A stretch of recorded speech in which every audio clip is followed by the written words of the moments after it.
12 del mediodía, 35 minutos. Johanna Castro los acompaña en la rotativa del aire. Uno de los temas que además se los habíamos anunciado ya al iniciar el programa era recordar un poco también lo que ha dicho la Fiscalía. Ha dado nueva fecha y esto a pedido de la defensa legal de la presidenta Dina Boluarte que se haga una reprogramación. La primera fecha para que ella declare acerca de las muertes y las protestas en nuestro país que se registraron desde el año pasado a partir del 7 de diciembre en adelante, tenía una primera fecha que era el 31 de mayo. Se solicitó de parte de la defensa de la presidenta que pase al 1 de junio por motivos que esto coincidía el 31 con el simulacro multipeligro a nivel nacional en el cual ella tiene que participar. Y finalmente ya se ha dado fecha oficial de respuesta a esa solicitud. Va a ser el 6 de junio. El próximo 6 de junio, y lo ha confirmado además la presidenta, va a asistir y va a responder cada una de las preguntas que se le haga según lo que ha señalado hace instantes en una conferencia de prensa. Pero hemos tenido además algunos informes con relación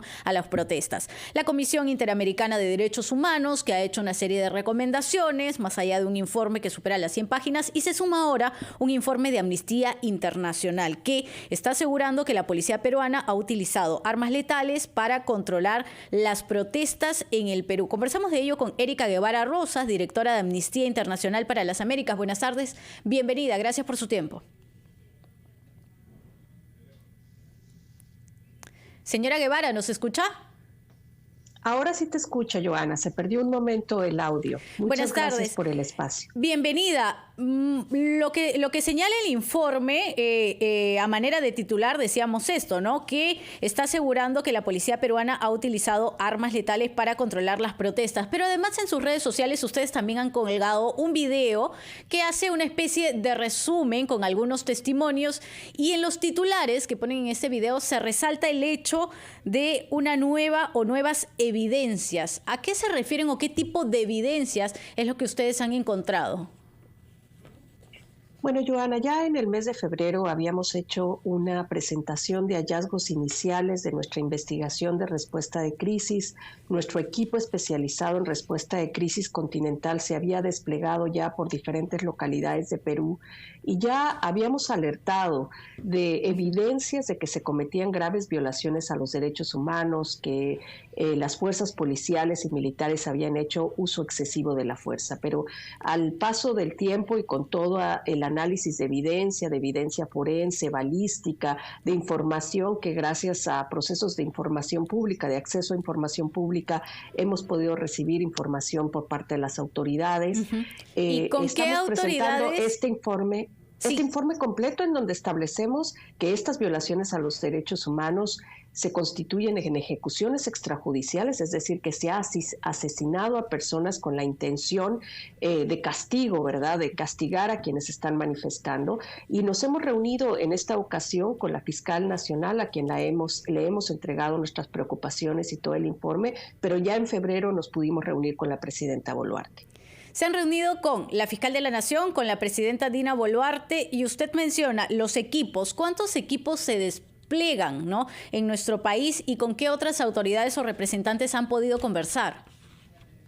Bueno, nosotros tenemos un equipo especializado en respuesta de crisis, que es un equipo que tiene metodologías de investigación en contextos en donde la magnitud de las violaciones a los derechos humanos y la dimensión numérica pues rebasan los estándares de preocupación y se convierte en una situación de crisis o alerta, pero contamos con equipos especializados en armas, equipos especializados que pueden hacer análisis sobre, digamos, las evidencias forenses. Contamos con un laboratorio de evidencia que ha hecho un análisis minucioso de toda la evidencia videográfica y fotográfica que ha sido puesta a disposición de la organización. Y en febrero nos reunimos con la presidenta Boluarte y con algunos de sus ministros, y nuestro equipo se ha reunido con algunas autoridades locales, regionales, policía y ejército. ¿Hay recomendaciones en este informe? ¿Y cuáles, digamos, serían las recomendaciones distintas o extras a las que, por ejemplo, ya hemos conocido a través del informe de la Comisión Interamericana de Derechos Humanos? Bueno, Joana, decir que en esta ocasión también hemos visitado a las víctimas en Andahuaylas, en Ayacucho, para pues hacerles una entrega, una devolución de este informe que ya hemos presentado públicamente el día de ayer, y también hemos escuchado muchas de sus demandas que son las que estamos incorporando en nuestro informe. Le estamos solicitando a la presidenta Dina Boluarte que condene estas violaciones a los derechos humanos, el uso letal de la fuerza por parte de los cuerpos de seguridad.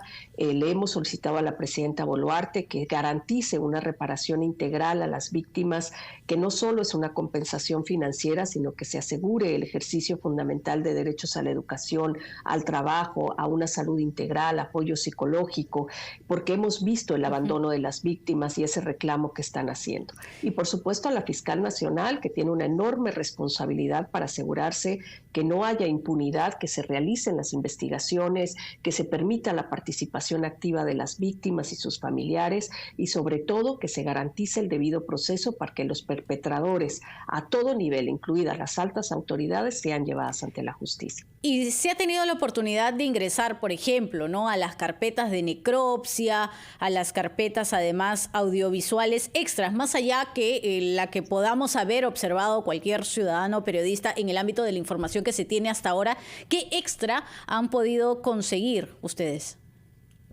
Bueno, hemos documentado 25 de los 49 casos de personas asesinadas en el contexto de las protestas, y de estos 25 casos, 20 hemos podido acceder a carpetas de investigación, a los certificados de necropsia, algunos dictámenes balísticos, inclusive que se le practicaron a las personas asesinadas para ver si habían disparado algún arma. Y lo que encontramos claramente es que estamos frente a una situación de ejecuciones extrajudiciales, es decir, que las fuerzas de seguridad utilizaron fuerza letal, armas de guerra en contra de la población, una población que se manifestaba pacíficamente o que simplemente pasaba cerca de lugares de manifestación. En ninguno de los casos que Amnistía ha documentado hay evidencias, o el Estado ha presentado evidencias de que eran personas que se encontraban ejerciendo algún tipo de violencia. Y digamos, ¿cómo es el sustento cuando dicen hubo un marcado sesgo racista por parte de las autoridades peruanas?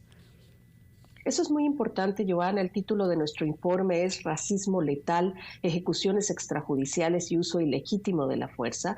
Y es precisamente ese sesgo racista el que hemos visto que diferencia el accionar de las fuerzas de seguridad en comunidades históricamente marginalizadas, representadas por pueblos indígenas y comunidades campesinas. El accionar de las autoridades, por ejemplo, en protestas en Lima, a pesar de haber una represión brutal por parte de las fuerzas de seguridad, nunca ha sido con el uso de arma letal. En cambio, en estas regiones, en estas comunidades, se han utilizado rifles de alto alcance, se han utilizado rifles Galil, pistolas, munición viva en contra de la población. Y claro, es importante conocer la información, la disposición, además, usted que nos señala de los equipos, las respuestas de crisis, los diálogos que han tenido, esta reunión con la presidenta en el mes de febrero de este año.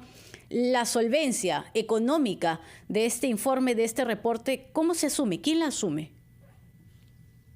Bueno, de nuestra investigación, la asume Amnistía Internacional. Nosotros somos un movimiento global que protege los derechos humanos y denuncia las violaciones en donde quiera que se cometan. Somos un movimiento cuyo sostenimiento financiero proviene de 10 millones de personas que conforman la membresía de Amnistía Internacional. Nosotros no recibimos dinero de gobiernos, de corporaciones. Todo el financiamiento de nuestro trabajo de investigación es imparcial, independiente y autónomo, porque tiene la intención de coadyuvar a los esfuerzos para garantizar que los estados cumplan con sus obligaciones internacionales. Nuestro equipo de crisis ha hecho esta misma investigación en países como Nicaragua, Venezuela, Colombia, Chile, Ecuador, Bolivia, entre otros muchos. Y se lamenta, por supuesto, siempre cada una de las muertes, se lamenta que las protestas sean violentas, porque la protesta además en nuestro país es legítima siempre y cuando sea pacífica, pero hay un punto también que era muy denunciado en distintas regiones, ¿no? Y eran aquellas personas, ciudadanos, comerciantes, pequeños empresarios que se habían visto afectados por las protestas. ¿Ellos también se están, digamos, incluyendo en el informe de Amnistía? Bueno, Joana, primero decir que nosotros hemos condenado enérgicamente la muerte de 11 personas en bloqueos y la muerte de un oficial de la policía. Estos son crímenes que tienen que ser investigados por la Fiscalía, son crímenes cuyos perpetradores tienen que ser llevados ante la justicia. Pero cuando hablamos de violaciones de los derechos humanos, hablamos de la responsabilidad del Estado. Finalmente es el Estado el obligado a garantizar la protección de los derechos humanos, y cuando el Estado violenta ese compromiso, esa obligación, estamos frente a una violación a los derechos humanos, que no solo se constituye en un crimen del derecho común, sino además un crimen del derecho internacional. Y soy un poco más precisa en el siguiente ejemplo, ¿no? Una imagen muy marcada, que fue muy dolorosa, fue el lanzamiento de piedras a una ambulancia, con una persona que llevaba a alguien delicado, a un paciente que trataba de escapar de la turba, que todos vimos en las imágenes y que decimos, pues bueno, ¿y este otro lado? ¿Qué pasa con estas personas? Bueno, lo que pasa, Joana, es que la Fiscalía tiene una enorme responsabilidad de investigar todos estos crímenes, de identificar a los perpetradores de estos graves delitos y llevarlos ante la justicia. Es la responsabilidad del Estado de garantizar los derechos de estas víctimas a las que tú haces referencia, que también tienen su derecho a la verdad, a la justicia. Y en el caso de lo que nosotros documentamos, estamos documentando crímenes cometidos por autoridades del Estado. Las recomendaciones, para finalizar, ¿cuáles son en este informe? Para que el oyente y el televidente tenga también presente del reporte total, ¿cuál es, digamos, la conclusión a la cual se está llegando?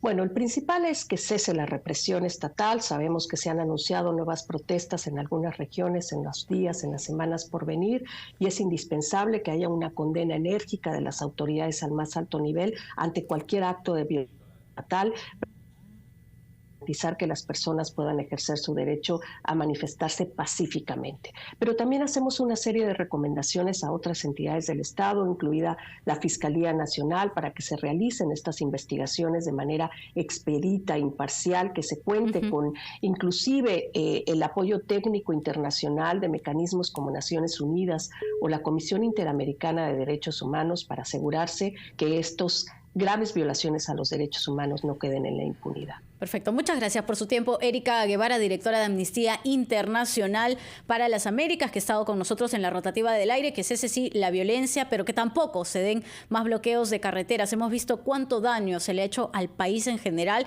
y, por supuesto, cada una de las muertes siempre. Desde aquí se condenan, y se condena también la protesta agresiva, la protesta violenta que generó, y lo poníamos como un claro ejemplo, porque no hay que olvidar eso, una persona, un paciente trasladado en una ambulancia cuya unidad fue apedreada cuando estaba tratando de salir de la multitud. 12:48, momento de una pausa, sí, momento de los anunciantes, y volvemos con más en la rotativa del aire.